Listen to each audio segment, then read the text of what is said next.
카일 델리치라는 학자는 시편 44편을 가리켜서 다윗이 수리아와 전쟁 중에 지은 시다 그렇게 말을 했어요.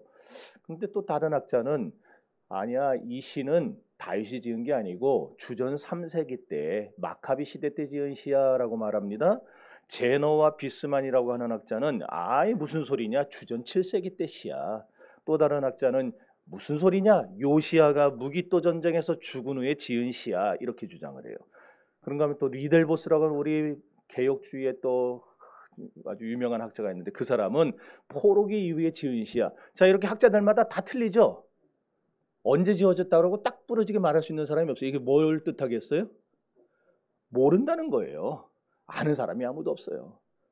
다 자기들이 이거다 저거다 말을 하는데 결국 정확한 건 아무것도 없다라는 거예요. 그만큼 시편 44편은 알려져 있지 않으십니다. 언제 지어졌는지도 모르고.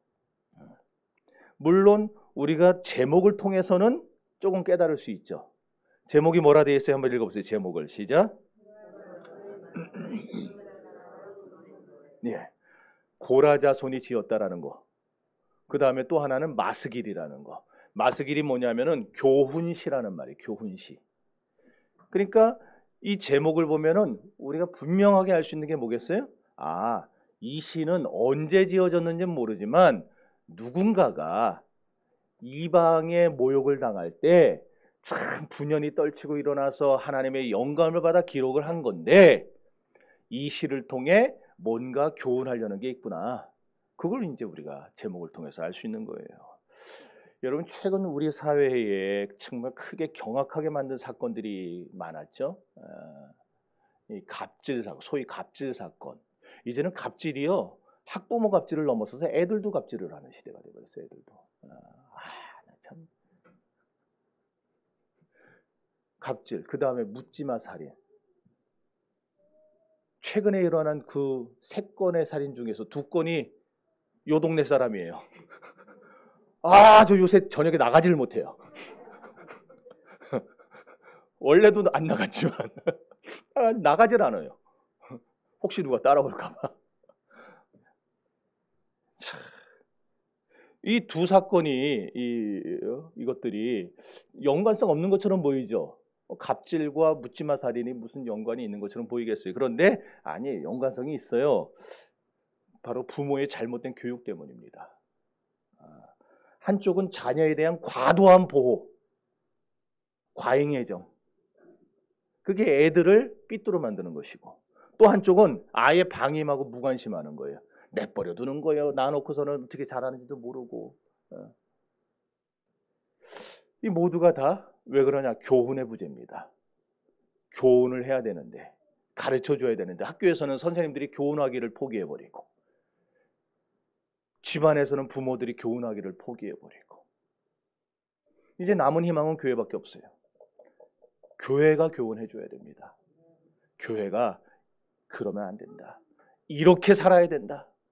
이게 우리가 살아갈 길이다. 이걸 가르쳐줘야 돼요.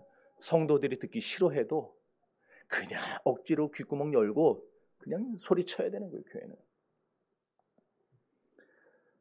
애들이 교훈을 받지를 못하니까 바른 판단이 안 서죠. 건전한 가치관을 못 지니죠. 그런 식으로 자라나니까 어떻게 됩니까? 언제 터질지 모르는 시한폭탄이 되는 거예요. 걔네들이 자라서 문제들이 일으키고 다니는 겁니다. 그래서 하나님은 성도들에게 때때로 시련을 허락할 때가 있어요. 때때로. 왜냐? 우리가 하나님 앞에서 버릇없는 신앙생활을 하지 않게 하기 위해서. 또 하나님 앞에서 나의 본 모습을 깨닫고 겸손하게 만들기 위해서. 저는 책을 굉장히 아낍니다. 제가 이 교회 이사 때, 이 교회 부임받을 때, 청빙할 때 제가 사실 지금 위에 있는 책에 2배가 있었어요. 집에. 근데 놓을 장소가 없는 거 여기 와서 한번 봤더니, 그래가지고 눈물을 먹은 그걸 팔았는데 얼마씩 받고 판지 아세요? 한 권당 200원씩 받고 팔았어요. 한 권당 200원. 고물상에다가, 헌책방에다가 연락했더니 와가지고 권당 200, 이따만큼 두꺼운 책도 200원. 좀 얇은 건 100원. 그래가지고 받은 돈이 120 몇만 원인가 그랬어요. 그러니까 몇 권을 팔았겠어요, 제가. 어마어마하게 팔았죠. 제가 딴 데는 안 울었는데 그때 울었어요, 속으로 막. 내 피 같은 책, 내 살 같은 책 이러면서. 근데 제가 그렇게 책을 아끼는데 전도사 때 신학생 시절에 같은 반 전도사가 한 달만 읽고 준다고 책을 빌려갔어요, 저한테. 2달이 됐는데 안 줘요. 3달이 됐는데 안 줘요. 와, 돌려봤는데 2학기가 걸렸어요. 그거 자주 얘기하면은 쪼잔한 사람 될까봐 자주 얘기도 못하고 어쩌다 한번 툭 다 읽었어? 다 읽었어. 아직 조금 덜 읽었는데 그래갖고 나중에 2학기 뒤에 1년이에요, 1년. 1년 뒤에 책을 돌려받았는데 책꼴이 어떻게 됐나 보세요. 보여주세요. 여러분 보이나 모르겠는데 막 색칠한 거, 글씨 써놓은 거 이거 하나만 보여줬는데 첫 페이지부터 끝 페이지까지 저렇게 해놨어요. 지 책이에요? 왜 남의 책 가져가서 저기다가 왜 지가 줄치고 색칠을 글을 쓰냐고. 그리고 저 가운데 저 변한 거는 저거는 커피 흘려갖고 저거. 와, 내가 걔는요 지금까지 안 봅니다. 걔는 지금까지 안 봐요. 아이 무슨 목사님 속이 저렇게 좁냐 그러겠지만 안 봐요.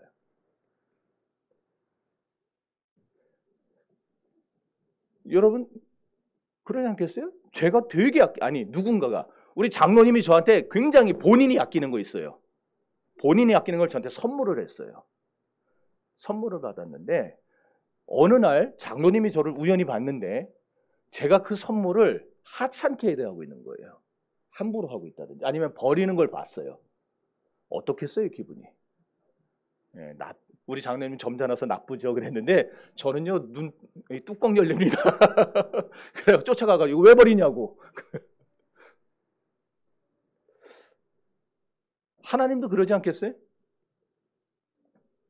하나님도 그러시지 않을까? 이 세상 그 무엇보다도 소중한 걸 주셨어요. 소중한 걸. 우리에게 이 성경이라는 성경을 주셨어요. 이 구원의 말씀을, 생명의 말씀을 주셨는데 우리가 세상 재미에 빠져가지고 세상 행복에 빠져서 이 말씀을 등한시해 버리는 거예요. 돈보다 못하게 생각해요. 그러니까 들을 생각이 안 나는 거예요. 돈보다 귀하다. 야, 이거 열면 돈이 나온다는 생각이 들어야 이걸 제가 시키지 않아도 여러분들이 계속 볼 텐데 여기서 돈 나온다는 생각을 안 하니까 아무리 읽으라고 그걸 해도 안 읽는 거야, 안 읽어. 오늘 그래서 주보에다가 여러분 혹시 까먹을까 봐 한번 썼어요. 역대상 3장부터입니다. 여러분 하나님이 우리를 참 사랑하시지만 그럴 때 우리를 시련 속으로 몰아넣어요. 그래가지고 어쩔 수 없이라도 하나님 찾게 만드는 겁니다. 어쩔 수 없이. 아까도 말했지만은 이 시의 저작 연대는 모릅니다. 그러나 한 가지 분명한 것은 교훈을 주기 위함이었고 그리고 이방의 압제를 받던 때라고 했어요. 여러분 압제를 받으면 어떻습니까? 잘 모르겠으면 압제를 안 받고 있다면 일제시대 때를 그냥 떠올려 보세요. 우리가 자유가 있었어요? 자유를 잃었어요. 언제 죽을지 모르는 시대가 됐어요. 주야로 고문과 폭행을 당해도 하소연할 데가 없었어요. 그럼 오늘 우리들은 압제당하지 않습니까? 무엇인가에 포로가 되어 살고 있지는 않습니까? 혹시나 이 중에 병의 압제를 받는 분이 있을 수 있어요. 가난의 압제를 받는 분도 있을 수 있어요. 허구한 날 이 돈 때문에. 그렇게 한번 병의 포로가 되면은요, 다시 자유의 몸이 되기가 얼마나 힘든지 아시죠? 한번 가난에 빠지면 벗어나기가 얼마나 힘듭니까? 어렵습니까? 이렇게 포로가 되고 압제를 받으면 죽은 목숨이나 다름없는 거예요. 하루하루가 절망적이에요. 하지만 17절 이하에 보면은요, 이스라엘 백성들은 이런 상황 가운데서도 하나님을 떠나지를 않았답니다. 범죄하지 않았대요. 그럼 이제 우리는 생각하는 거예요. 야, 이 사람들이 이런 상황에서도 믿음을 지켰으니까 이야, 이 어려움이 해결됐겠구나. 그런데 보세요. 이 어려움이 해결이 됐는가? 안 돼요. 환난이 빨리 해결돼야 되는데 환난이 여전해요. 그래서 시편 기자가 23절에서 하나님께 눈물로 호소합니다. 하나님 졸고 계십니까? 제발 좀 일어나세요. 깨세요. 그 말을 하고 있는 거예요. 제발 좀 일어나시라고. 날 좀 도와주시라고. 혹시 날 잊어버리신 건 아니십니까? 간절히 기도했어요. 여러분, 진정한 신앙이란 역경을 만났을 때 빛을 발하는 겁니다. 그러니까 우리가 잘 될 때는 잘 몰라요. 잘 될 때는요, 다 신앙 좋고 다 믿음 좋은 줄 알아요. 근데 역경이 닥치면은 그 사람의 신앙이 진짜인지 가짜인지가 확 드러나게 되어 있습니다. 오늘 저와 여러분의 신앙은 어떤 신앙입니까? 역경 앞에서 주저앉는 신앙입니까? 아니면 역경을 타고 넘어가는 신앙입니까? 역경을 만났을 때 빛을 발하는 신앙인들이 되시기를 바랍니다. 시편 44편은 두 가지의 대지로 나눠져요. 첫째는 1절부터 8절까지로 옛날 이스라엘에게 나타내신 하나님의 은혜와 은총을 회상하면서 그것을 추억하는 내용을 쓰고 있어요. 두 번째 대지는 9절에서 마지막 26절까지인데 참 아무리 생각해봐도 이 죄가 없어요. 죄가 없어. 여러분도 그럴 때 있죠. 내가 아무리 생각해도 뭐 잘못한 게 없어. 근데 하나님이 나를 징계하시고 연단하시는 거예요. 지금 시편 기자가 그 얘기를 하고 있어요. 9절부터 앞만 봐도 내가 고난에 빠질 만한 죄가 없는데 왜 빠졌냐 이거 왜 빠졌냐. 그 하나님 앞에 이유 좀 알려달라고. 자, 이제 1절을 한번 그런 생각을 갖고 읽어봅시다. 시작.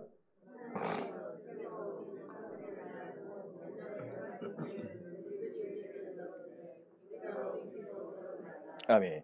여러분, 우리가 하나님을 진정으로 안다, 하나님을 안다, 이게 무슨 말일 것 같습니까? 어떨 때 하나님을 안다 그럴까요? 우리가 구원을 받았어요, 그죠? 여러분, 구원 받았습니까? 못 받았습니까? 대답 안 하는 사람들은 아직 헷갈려요? 네. 구원 받았어요, 못 받았어요? 그럼 그 구원 받은 거를 알고만 있는 게 아니고 그거를 입을 열어서 전하는 거, 요걸 보고 안다고 그러는 거예요. 요걸 보고 안다. 그냥 머리로 아는 걸로 끝나는 게 아니고 내가 경험한 그거, 내가 경험한 은혜, 구원, 능력, 축복, 이거를 입 열어서 전하는 거. 이걸 보고 아, 저 사람은 하나님을 아는 사람이다. 그러는 거예요. 뭐 꼭 맞는 예는 아니겠지만 고대 국가들, 건국 신화들, 여러분도 아시죠? 주몽 신화, 박혁거세 신화, 학교 다닐 때 다 읽어보셨을 거 아니에요. 책에서. 다 뻥이 좀 많이 심하죠. 주몽이 탁 비루수를 건널 때에 갑자기 어디선가 거북이 떼들이 몰려와가지고 걔네들이 거북이 밟는 까라앉지 않겠어요? 근데 걔네들이 다 버텨요. 얼마나 만에 몰려왔는지. 그래갖고 그걸 다리 삼아서 건넜다는 거예요.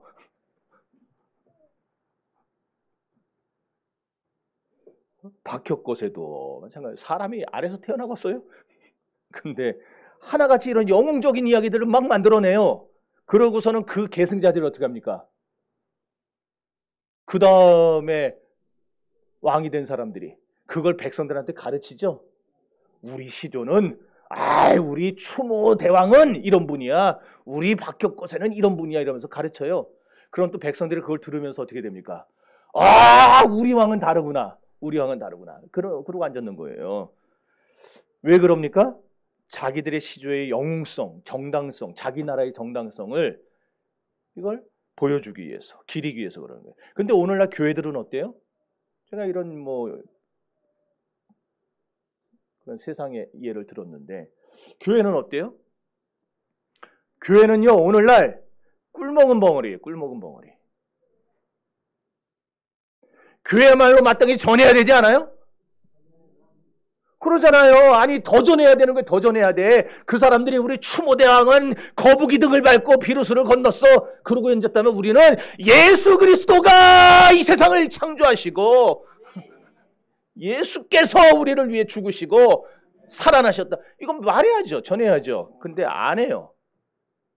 전도하라고 제가 그렇게 목장 모임 끝나고 한 장씩 갖고 나가서 전도하라 그래도요. 안 해요. 왜 안 하는지 제가 어떻게 알았을까요? 네? 땅에 버려진 전도지가 없더라고요. 웃기는 얘기예요. 땅에 버려진 전도지 없다는 얘기는 안 줬다는 얘기예요. 사람들은요, 예수 안 믿는 사람들은 전도지 보면은 일단 열받아서 버리게 되어 있어요. 그런데 버리기 전에 하나님은 참 기가 막히게 꼭 찰나의 순간에 한 글자에 눈이 딱 꽂히게 하십니다. 그래가지고 그게 계속 맴돌게 만들어요. 그래서 어떤 사람은 몇 개월 만에도 돌아오고 어떤 사람은 몇 년, 10년 뒤에도 돌아오게 하시고 그 한 글자 한 글자. 우리 조선에 이 나라의 기독교 복음이 들어온 게 바로 그거였어요. 토마스 선교사가 대동강에서 제너럴 셔먼호 타고 이 나라 왔을 때에 평양감사 박 교수가 불질러 버렸잖아요. 배에다가. 그때 토마스 선교사가 27살의 젊은이가, 여기 27살 어디 있죠? 우리 27살. 어디 있어요? 27살. 황보에 26인가? 저 나이 때 친구들이 성경책을 머리에다 이렇게 하고서는 나오는 거예요. 우리 군관들이 볼 때는 기가 막히죠. 지금 죽을 수 있는 상황인데 지금 막 화살이 막 빗발듯 쏟아지고 맞으면 죽는데 이깟게 뭐라고, 지금 저 사람 들고 있는 게 뭐라고, 저거 젖을까 봐 화살 맞아 죽어가면서도 이거를 안 놓치려고 이걸 이러고 있는 거예요. 그래서 그 졸병 중에 하나 원래 다 태워버리게 되어 있는데 쫄병 중에 포졸 하나가 도대체 저게 뭔가 궁금해가 한 권을 슬쩍 뺐어요. 품에 넣어갖고 가서 보니까 종이가 너무 좋은 거야. 그래갖고 그거를 다 벽에다 도배를 해버렸어요. 다 뜯어갖고. 어느 날 밤에 잠이 안 옵니다. 그래갖고 잠이 안 와서 저걸 딱 쳐다보고 앉았는데 꼭 읽어지는 거예요. 읽다가 몇 달 읽다가 더 읽고 싶은데 그 다음이 없어요. 그러니까 그때부터 모르게 이걸 가르쳐 주시는 사람을 찾아나는데 쇄국 정책 때문에 들어올 수 있나요? 선교사들이 못 들어오죠. 근데 10몇 년이 지나서 드디어 나라의 문이 열리게 하시고 하나님이 선교사들 들어가게 하시고 그 선교사를 만나서 물어보니까 이게 바로 예수에 대한 얘기구나. 그리고 그 사람이 우리나라 최초의 장로가 됐어요. 여러분, 전하면은요 반드시 하나님은 그 전하는 한마디에 역사하시게 되어 있어요. 근데 우리 안전하고 있어요. 안전해요. 여러분, 오직 교회만이 진리를 가지고 있는 거 아니에요? 한번 할 때 제대로 합시다. 교회만이 진리를 가지고 있는 거 아니에요? 불교에도 진리가 있습니까? 여기서 아멘 나오는 줄 알았어요. 깜짝 놀랐어요. 힌두교에도 진리가 있습니까? 이슬람에 진리가 있어요? 진리는 예수밖에 없어요. 예수밖에. 그런데 우리는 진리를 가지고 있는데 진리를 안 전해요. 그러니까 하나님이 우리를 시련 속으로 몰아넣어 가시는 거예요. 아는데 안 하니까. 오직 교회만 진리의 말씀을 가지고 있기 때문에 우리는 전하고 또 전해야 됩니다. 그렇게 전하는 자가 하나님을 아는 자라 이거예요. 시편 기자는요, 전반부의 1절에서 8절을 보면은 옛적 이스라엘에 베푸신 그 역사에 대해서 생각하면서 그 구원의 은혜를 듣고 역사를 듣고 용기를 얻습니다. 중요한 거는 시편 기자가 과거에 하나님이 택한 백성들을 능력 있게 구원해 주신 사실을 근거로 해서 지금 이렇게 내가 이유 없는 고통을 당하고 어려움 당하고 지금 문제가 있지만 그러나 하나님은 택한 백성들을 버리지 않겠구나. 하나님이 다시 우리를 형통하게 하시겠구나. 그걸 시편 기자가 확신하게 됩니다. 근거가 뭐냐? 하나님을 나의 왕이라 불러요. 나 왕이라. 왕의 본분이 뭡니까? 자기 백성을 지키는 거 아니에요? 보호하는 거 아니에요? 이처럼 하나님은 신자를 보호하시고 지키시게 되어 있는 겁니다. 뭘 보고 지켜요? 믿음 보고 지키는 거예요. 믿음 보고. 그래서 5절에 우리가 주를 의지하여 그랬어요. 그 말이 나오는 거예요. 하나님의 백성이 하나님을 의지하는 거, 하나님의 말씀을 의지하는 걸 보고 그 믿음 보시고 하나님은 우리를 보호하시고 지키게 되어 있는 거예요. 그러니 여러분, 이 말씀을 여러분들이 어떻게 여기셔야 되겠어요?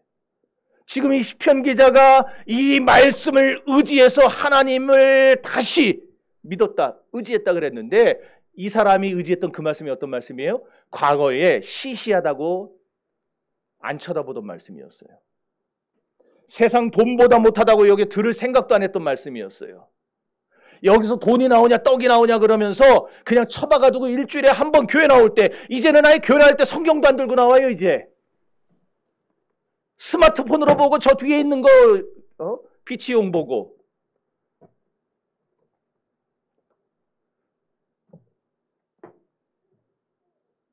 안 봐요. 안 봐. 일주일 내내.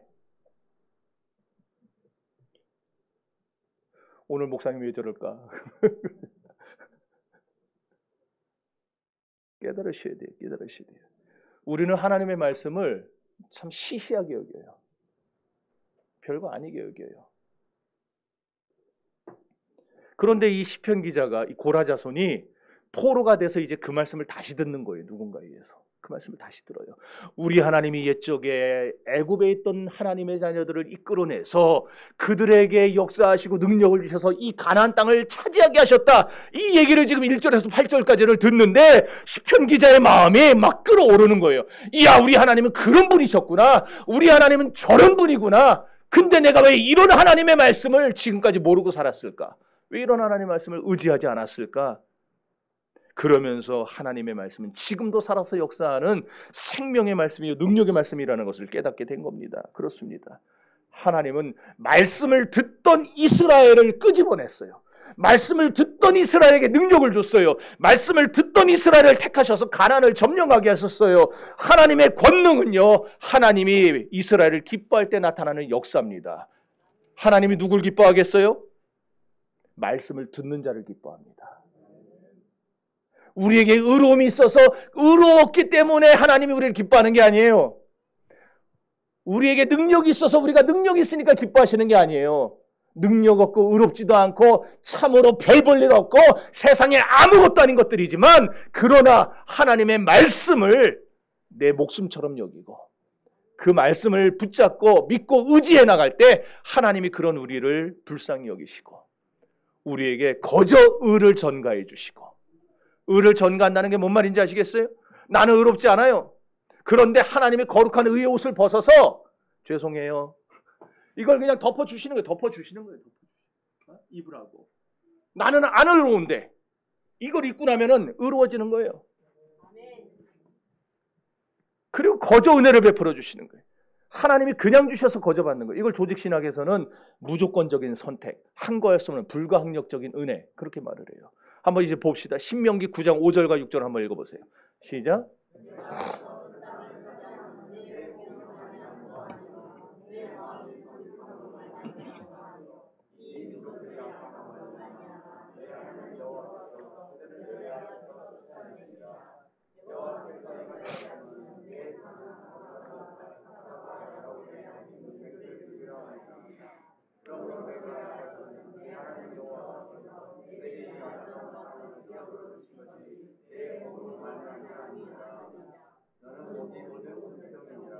아멘. 이스라엘이 뭘 해서가 아니에요. 하나님이 그냥 주셨어요. 그냥. 그러다 보니까 이스라엘이 하나님의 말씀을 이제 어떻게 받기 시작하는가? 시시하게 여기는 거예요. 뭘 안 해도 주시니까. 이것도 생기고 저것도 생기고 점점 좋아지니까 이제 이 말씀이 시시한 거예요. 내 힘으로 꼭 한 것 같아요. 내가 잘나가지고 이게 다 된 것 같아요. 성경은 자꾸 이것도 하지 말고 저것도 하지 말고 그러는데, 아니 하지 말라고만 하니까 성경이 고리타분하게 여겨지는 거, 꼰대 같고.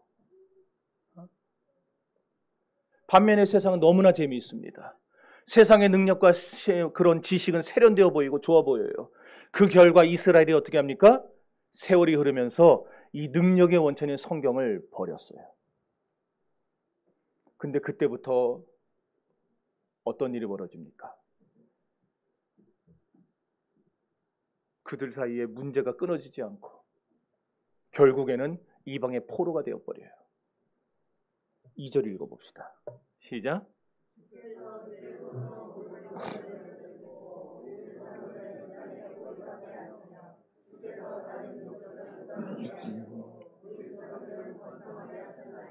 이 말씀이 거꾸로가 되어버리는 거예요. 거꾸로가.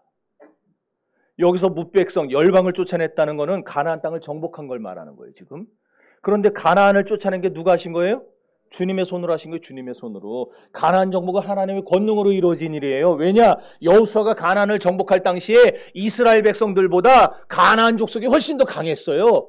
훨씬 더 무시무시한 능력이 있었고 무기도 강했고 성도 있었고 철병거도 있었고, 그런데 그런 강한 적들을 이스라엘이 쫓아낸 거예요. 다 무기도 없는 사람들이, 몽둥이밖에 없는 사람들이 철기 무기를 가진 자들을 쫓아내버린 거예요. 어떻게 그런 일이 가능합니까? 누구 힘으로 한 거예요? 하나님 힘으로 한 거예요. 또 한 번은 하나님이 왕벌을 보냈어요. 이따만한 이 말벌보다 더 큰 왕벌들을 보내가지고 가나안 백성들을 괴롭게 해서 쫓아낸 적도 있었어요. 이것 또한 하나님의 특별한 섭리에 의해서 전쟁에서 이긴 것을 지금 의미하는 거죠. 이렇게 하나님은요, 특별한 섭리와 주권적 경륜으로 이스라엘을 가나안 땅에 뿌리박게 하셨어요. 그리고 가나안을 차지하게 하셨던 겁니다. 예전 개역 성경은 우리 열조를 이 땅에 심으셨다라고 했는데, 나무를 심는 사람들 어떻습니까? 나무가 잘 자라도록 가꾸지 않아요? 그죠? 나무를 심고 나서 그냥 내팽개두지 않잖아요. 거기다가 비료도 주고 물도 주고 벌레 먹은 것은 잘라도 주고 잘 가꿉니다. 마찬가지로 하나님은요, 이스라엘을 심으시고 난 다음에 이스라엘이 그 땅에서 자라도록 양육하시고 왕성하게 가꾸어 나가세요. 그 방편이 말씀이었어요. 말씀을 보내서 말씀으로 이스라엘에게 이렇게 하라고 저렇게 하라고 이 길로 가라고 가르쳐 주셨어요. 그런데 그 말씀을 이스라엘이 언제부턴가 시시하게 여기고 듣기 싫어하고 그 말씀을 점점 멀리하게 된 거예요. 그럼 어떻게 되겠어요? 나무가 병들 수밖에 없죠. 가꾸지도 않으니까 볼품없게 돼버리는 것이죠. 여러분, 하나님은요, 하나님이 심으신 신자들에게 세상이 알지 못한 능력 하나를 주십니다. 그 능력이 뭐냐? 그 능력이 언제 나타나느냐? 말도 안 된다고 생각하던 하나님의 말씀을 믿고 순종할 때 그 능력은 나타납니다.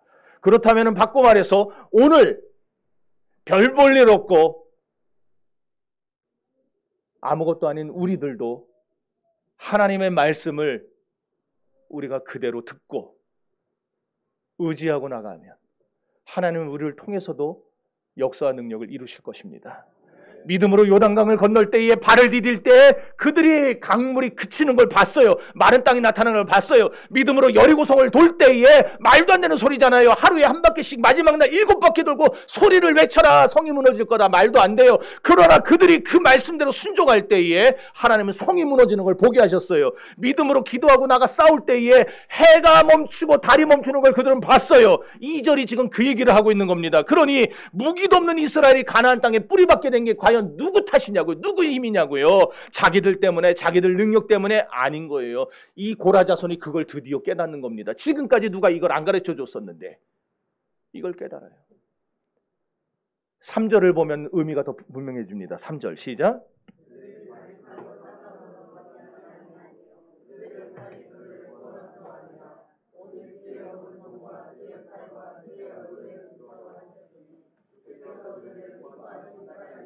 아멘. 히브리어 성경에 보면 맨 앞에 왜냐하면 이렇게 되어 있어요. 이런 이유 접속사가 나와 있어요. 무슨 말이냐면 3절이 2절의 이유라는 겁니다. 하나님이 가나안을 차지하게 하신 이 특별한 은혜를 베푸신 이유가 뭐냐? 이스라엘이 의로워서 천만의 말씀이라는 거죠. 그들의 칼과 창 때문에 천만의 말씀이라는 거예요. 무조건적인 하나님의 호의입니다. 왜 호의를 베푸시는가? 또 오늘날 하나님은 누구에게 호의를 베푸시는가? 4절에 있어요. 따라합시다. 주는 나의 왕이시니 하나님을 왕으로 모시는 사람. 예. 하나님을 왕으로 모신 사람이 왕의 명령을 들어야 안 들어요? 그거는 들을 수밖에 없어요. 하나님을 우리의 왕으로 모시는 사람, 그 말씀을 듣는 사람, 그 말씀에 순종하는 사람에게 하나님은 호의를 베풀어 주시는 거예요. 오늘 평소에 우리에게 이런 믿음이 있어야 될 것입니다. 위기가 닥쳐서야 도와달라고 소리 지르는 거 그것도 좋지만, 그러나 매 순간 평화로울 때 매일 매 순간 우리의 안에 하나님을 의지하는 믿음, 주님은 나의 왕입니다. 나는 주님의 종입니다. 나는 주님의 말씀을 들을 준비가 되어 있습니다. 이렇게 말하며 나갈 수 있는 믿음이 우리 안에 있어야 할 줄 믿습니다. 오늘도 하나님은 하나님의 통치에 전적으로 순복하며 하나님을 모시는 성도를 찾으시는 거예요. 그래서 그런 자에게 5절처럼 권능을 베풀어 주십니다. 그렇습니다. 하나님은 하나님을 왕으로 모시는 성도에게 역사하셔서 안 되는 일, 누구 힘으로 안 되는 일, 내 힘으로 안 되는 일을 되게 만드시는 거예요. 그리고 성취해 주시는 겁니다. 믿습니까? 세상은 이걸 보고 뭐라 부르냐? 기적이라 불러요. 그러나 아니에요. 명확한 의미에서 신자에게는 기적이란 없어요. 왜냐? 그건 일상이에요.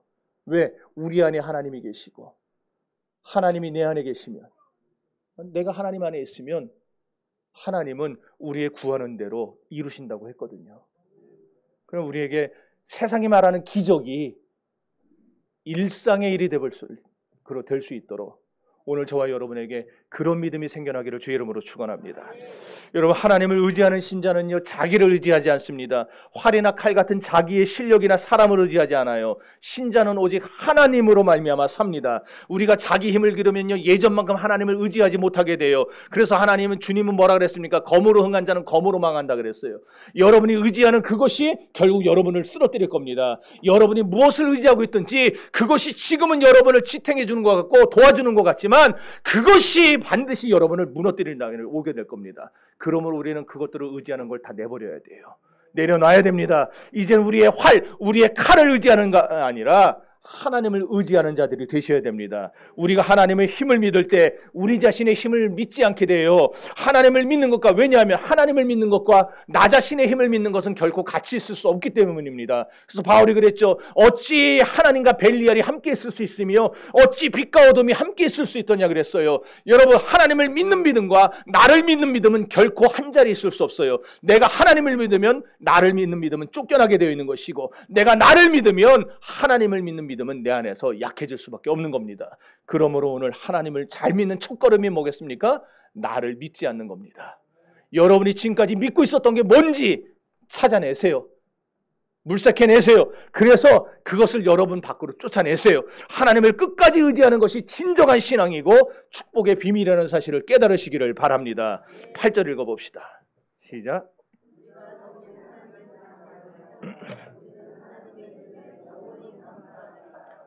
아멘. 여기 자랑했다는 말하고 감사했다는 말이요, 둘 다 똑같은 의미입니다. 찬양한다는 말이 찬양했다. 여러분, 우리가 하나님의 새로운 은혜를 못 받는다 하더라도, 오늘 내가 하나님 앞에 나와서 새 은혜를 못 받는다 하더라도 우리는 여전히 돌아가서 하나님을 찬양해야 됩니다. 왜냐하면은 과거에 우리가 하나님의 은혜를 받아봤거든요. 경험이 있잖아요. 받아봤어요. 그런데 오늘은 못 받았어요. 그러나 또 뭐가 있어요? 지금은 못 받았어도 앞으로 또다시 하나님이 은혜 주실 날이 올 겁니다. 그러니까 설사 여러분이 오늘 나와서 은혜를 못 받았어도, 못 받을 사람 없겠지만 못 받았더라도 여러분들이 하나님은 과거에 나에게 은혜 주신 분, 앞으로 나에게 은혜 주실 분, 그걸 여러분이 믿으면서 여러분 주님 앞에 탁 붙들려가지고 떠나지 마셔야 돼요. 자, 9절 읽어봅니다. 이제 분위기가 바뀌어요. 이제 시작.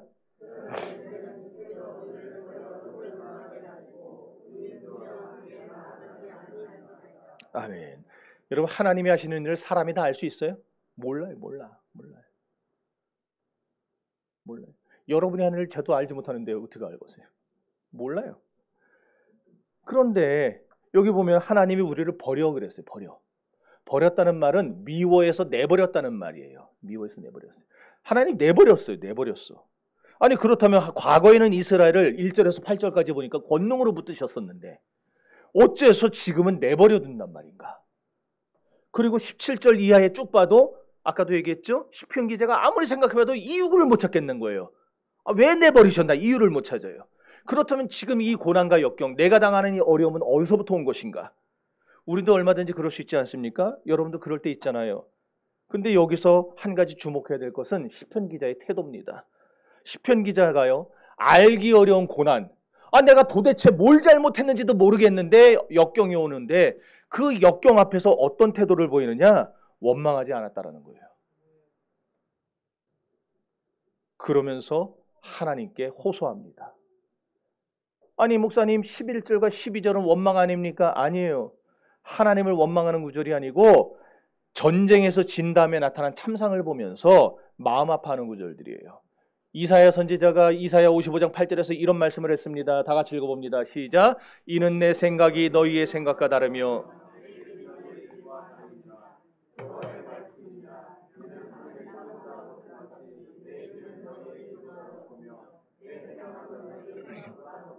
아멘. 몰라요, 우리는요. 하나님이 왜 우리를 내버려 두시는지 하나님의 그 오묘한 경륜을 몰라요. 하나님의 신묘막측한 섭리를 우리는 이해 못해요. 그러므로 이제 우리가 한 가지 다짐해야 될 게 있다면, 하나님, 내가 이런 영적 불경기를 만난다 하더라도 낙심하지 않겠습니다. 내가 이해할 수 없는 일을 만난다 하더라도 하나님을 내가 떠나지 않겠습니다. 이런 다짐이 우리에게 필요한 거예요. 우리 생각과 하나님 생각은 다르거든요. 근데 시간이 지나면 어때요? 모든 것이 합력하여 선을 이루게 되어 있어요. 그런 믿음으로 살아야 되지 않겠습니까? 그런 믿음으로. 내가 지금 병이 걸렸어요. 왜 걸렸는지 이해가 안 가요. 내가 지금 어려움 당했어요. 도산이 되게 생겼어요. 도저히 나는 이유를 찾을 수가 없어요. 왜 이러는지. 그럼에도 불구하고 이런 영적 불경기가 올 때 끝까지 하나님 편에 서 있는 모습, 이것이 우리에게 필요한 거예요. 여기 우리 군대와 함께 나아가지 않는다, 아까 9절에서. 이 말은 전쟁에서 졌다는 얘기예요. 하나님이 전쟁에 함께 안 나가면은요, 그 전쟁은 질 수밖에 없습니다. 영적 불경기를 당해도 똑같아요. 손대는 일마다 안 돼요. 실패해요. 하는 일마다 안 돼요. 여러분 중 혹시 지금 그런 분들 계세요? 뭘 좀 해보려고 하면 자꾸 어그러지고 안 되고 하는 분들? 영적 불경기예요, 지금. 하나님의 도움을 받지 않으면 우리는 언제든 실패할 수밖에 없어요. 왜 그러냐? 여호와께서 집을 세우지 아니하시면 세우는 자의 수고가 헛되기 때문입니다. 여호와께서 성을 지키지 아니하시면 파수꾼의 경성함이 허사가 되기 때문입니다. 하나님이 우리의 이 불경기를 걷어가 주시고 하나님의 은혜로 덮어주지 않으면 우리는 하는 것마다 실패할 수밖에 없어요. 심지어 12절 보니까 하나님이 이스라엘을 헐값으로 파셨대요. 헐값으로. 여러분도 더 이상 안 쓰는 물건 어떡합니까? 네, 당근마켓 팔죠? 저도 몇 번 해봤는데 재밌더라고요, 그거. 당근마켓 팔아요. 안 쓰는 물건. 아니면 더 이상 이거는 팔 수 없는 거 하면은 버려버리든지.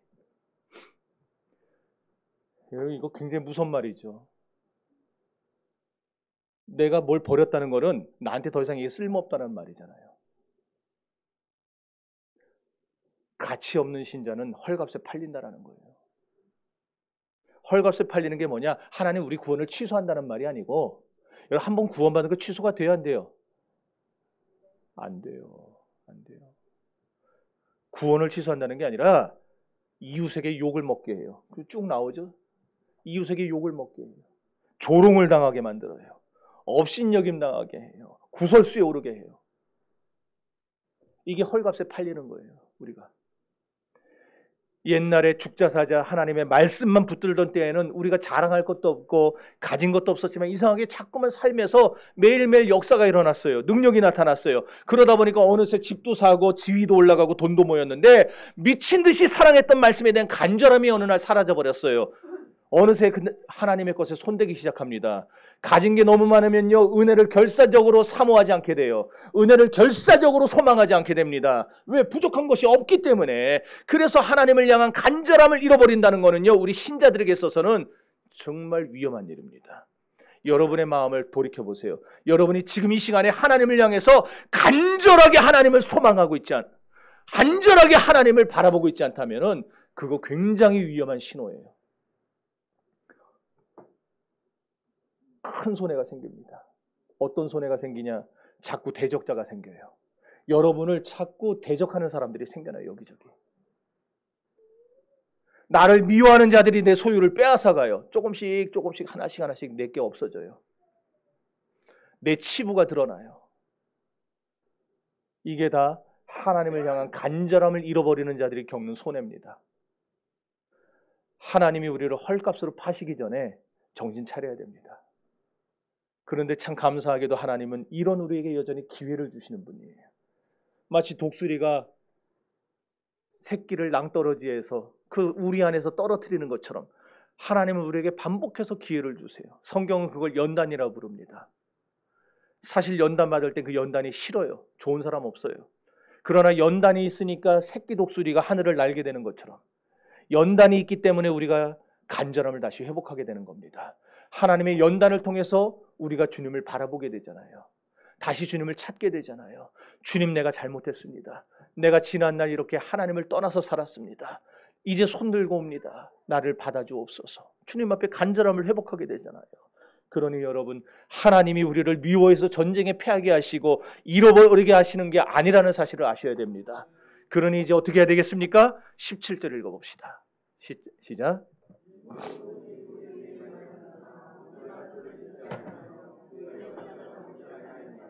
성도 여러분, 고난이 닥칠 때 변하지 않는 신앙이야말로 참으로 귀한 신앙입니다.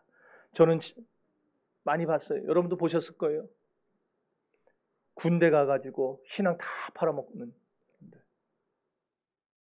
회사 들어가 신앙 다 팔아먹는 사람들, 초창기에 그냥 여기저기 회식 끌려다니고 뭐 하면서 한 잔 마셔, 한 잔 마셔, 괜찮아, 괜찮아, 아이고 이건 약이야, 약, 술도 아니야, 약이야, 마셔. 제가 어떤 얘기를 들었어요. 우리 교단은 아니고 딴 교단인데 목사님들, 장로님들 연합 수련회가 해외에서 열렸어요. 비행기를 이제 전세를 낸 겁니다. 많으니까 비행기 하나를 전세 내가지고 떠나는데 그 비행기 내에서 와인 주잖아요. 요새 와인을 왜 주나 몰라, 맥주하고. 제가요 비행기 타면서 콜라 캔으로 달라 그랬더니 안 준대요. 컵으로 주더라고. 근데 맥주는 한 캔 다 주더라고, 사람들한테. 그 웃기는 인간들이요. 왜 콜라는 캔으로 안 주고.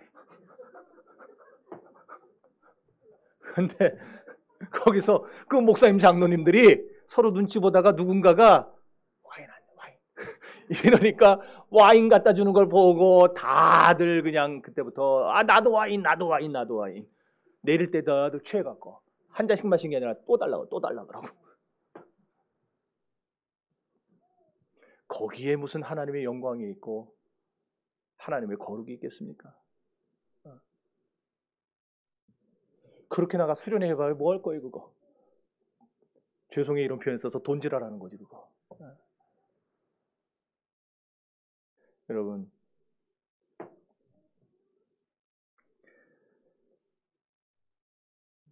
물론 고참말 안 들으면은 귀찮아져요. 또 다른 어려움들이 와요. 상사 말 안 들으면은 고과 점수에 문제가 생기는 건 뻔해요. 그럼에도 불구하고 우리는 타협하지 말아야 됩니다. 우리에게는요, 지금 저도 그런 생각을 해서 이 설교 준비하면서 혹시 나에게 지금 하나님보다 더 무서운 뭔가가 있는가? 만일 여러분에게 지금 솔직히 여러분의 마음에 물어보시기 바랍니다. 하나님보다 더 크고 무서운 어떤 존재가 있는가? 한번 물어보세요. 하나님보다 더 크고 무서운 존재가 생기면은요, 많은 경우에 있어서 하나님은 나에게 별 도움이 안 된다고 생각합니다. 더 무서운 존재가 나타났으니까. 그러나 성도 여러분, 충성된 신자는 그런 때에도 굳게 서서 요동하지 않아요. 원수들의 간교한 타협에도 넘어가지 않고 폭력의 위협에서도 굴복하지 않습니다. 18절 보세요. 우리 마음이 위축되지 않고 우리 걸음도 주의 길을 떠나지 않았다 그랬어요. 우리 몸은 힘들고 더 큰 핍박을 받을지언정 진정한 신자의 영혼은 자유롭습니다. 영적 유산을 풍성하게 남기게 됩니다. 저는 여러분들이 동물원의 호랑이가 되지 말기를 바랍니다. 저는 여러분이 야생에서 자라고 있는 야성이 살아있는 호랑이가 되기를 바라요. 동물원의 호랑이는요, 던져주면 먹어요. 받아먹어요. 야생의 호랑이는요, 그렇게 안 먹습니다. 누가 던져준다고 안 먹어요.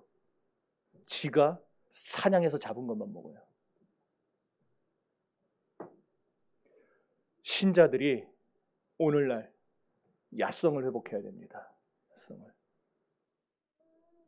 우리 조상들이 우리에게 물려줬던 그 야성의 신앙. 나라와 민족을 위해 기도하자, 우리 교회의 죄에 대해 회개하자고 할 때에 1100만 명이 모였었다니까요. 73년도에.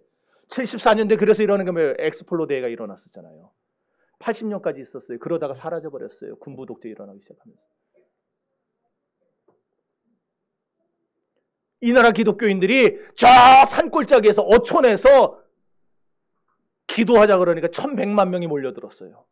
1100만 명이 기도하자고. 그 땡볕에 여의도 광장에 그늘 하나 없는 데서 그 아스팔트에 앉아가지고 뜨거워 못 견디는 거기서 그냥 막 계속 일어가면서 일주일 동안 말씀 듣고 회개하고 기도하고. 제가 여러분을 그냥 다 어디로 끌고 가가지고 돌짝밭에다가 무릎 꿇고 기도하라 그러면 여러분 아마 난리 날 겁니다. 우리 목사님 젊었는데 벌써 미쳤나 보다 그러고.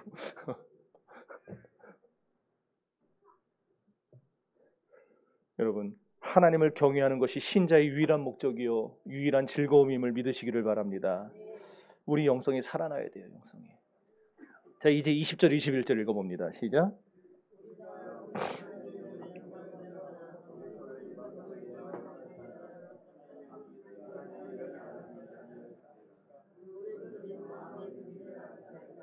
아멘.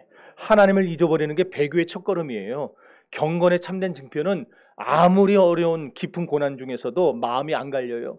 하나님만 바라보고 기도하는 게 경건의 증표예요. 이 세상 그 무엇도 여러분의 신앙의 절개를 망가뜨리도록 놔두지 마세요. 그래서 바울이 로마서 8장 25절에서 35절에서 이렇게 고백했죠. 누가 우리를 그리스도의 사랑에서 끊으리요. 환난이나 공고나 박해나 기근이나 적신이나 위험이나 칼이랴 그랬어요. 무슨 말입니까? 하나님을 향한 여러분의 믿음과 사랑을 박해 따위가, 곤고 따위가, 환난 따위가, 기근 따위가, 비진리 따위가, 위험 따위가, 협박 따위가 끊어내지 못하게 만들라는 말이에요. 지금 여러분이 하나님을 붙잡고 있는 그 믿음의 끈을 어떤 것도 끊어내지 못하도록 여러분들 강하게 주님을 의지하시기를 바랍니다. 하나님 우리의 모든 것을 아시는 분입니다. 우리의 폐부와 우리의 심장과 폐와 창자 속까지도 들여다보시는 하나님이라 그랬어요. 지금 시편 기자는 이렇게 모든 걸 아시는 하나님 앞에서 자기 신앙의 절개가 깨끗했음을 증거하고 있는 겁니다. 사랑하는 성도 여러분, 진정한 기독교는 이렇게 하나님이 내 마음을 아신다는 신념 아래서 움직입니다. 그래서 사람의 눈보다 하나님의 눈을 무서워하는 거예요. 오늘 우리 정신교회 성도들은 이런 믿음을 가지셔야 됩니다. 하나님이 나를 보고 계신다. 하나님이 지금 나를 불꽃 같은 눈으로 감찰하고 계신다. 그 하나님 앞에서 살아가시기를 바랍니다. 사람이 나를 알아주는 것보다 하나님이 나를 알아주시는 것 때문에 감사하며 만족하며 삽시다. 혹시나 목사가 알아주지 않아도 누군가 내 옆에 있는 사람이 나를 인정해 주지 않아도 하나님이 나를 알아주시고 나를 인정해 주시면 됐다고 이해하면서 그러고 믿음으로 살아갑시다. 이제 마지막으로 23절에서 26절 읽어봅니다. 시작.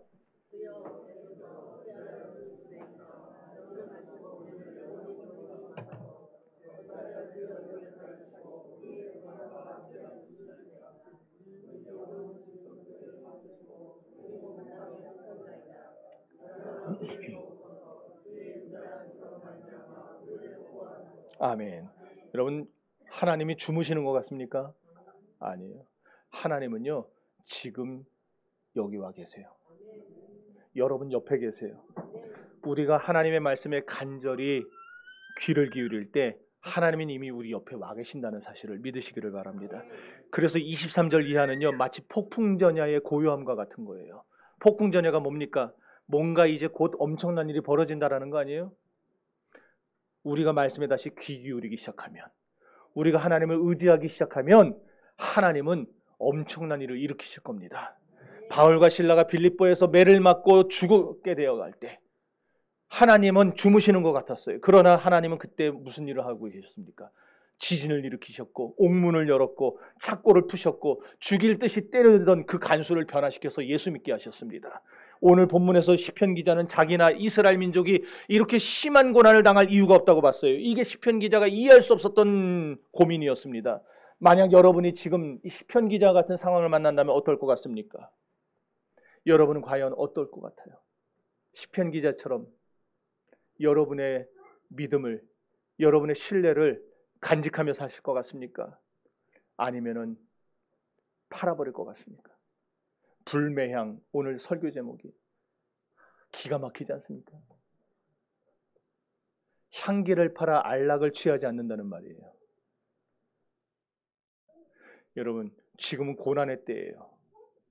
고난의 때일수록 하나님만을 더 붙드시기를 바랍니다. 불매향의 신앙으로 살아가시기 바랍니다. 왜냐하면 여러분은 그리스도의 향기로 부름받았기 때문입니다. 그 향기를 세상의 쾌락과 세상의 재미에 헐값으로 팔아넘기지 마세요. 먹든지 마시든지 살든지 죽든지 무엇을 하든지 모든 순간에 하나님과 그의 나라를 위해서 살아가십시오. 여러분이 지금 처한 상황에 복종하지 마세요. 항복하지 마세요. 지금 여러분이 하나님의 말씀을 들을 수 있다는 것이 얼마나 위대하고 감격스러운 일인지 깨달으시기 바랍니다. 그런 성도들에게 하나님은 위대한 구원의 역사를 반드시 베푸실 겁니다. 여러분의 문제는 반드시 해결될 겁니다. 그런 은혜가 여러분과 여러분의 생활 가운데 차고 넘쳐나기를 주님의 이름으로 축원합니다.